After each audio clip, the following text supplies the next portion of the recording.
Heto na nga mga Ben, dito na ako sa Bangkok City at ang una nating pupuntahan ay ang pinaka mahabang what do you call this? Pinaka mahabang escalator. Pero hindi ito doon sa kapan. Papunta pa lang tayo doon sa highway. Galing tayo sa underground.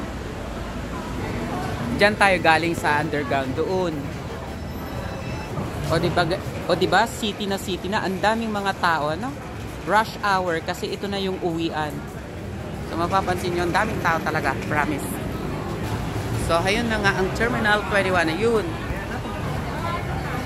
Ayan, 'di ba ang sarap ng ng vibe, city vibe. Ayan. Familiar ba sa inyo itong mall na to? Ito yung tinatawag na the Terminal 21, Terminal 21. So pasok tayo bago tayo mag-connect sa BTS. Kasi 'di ba galing tayo sa train underground, ngayon naman sa sky naman tayo, skyway, Charles.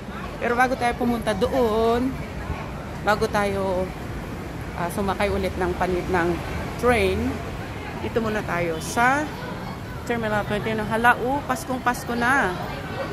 Merry Christmas mga be. Ang tangkad naman itong nasa harap ko, hindi ko makikita ang dadaanan ko. O ayan, papasok na tayo dito sa Gate 4. Bago tayo pumasok sa Gate 4, tingnan ninyo, Paskong Pasko na talaga mga be. Merry Christmas. Patikim pa lang yan.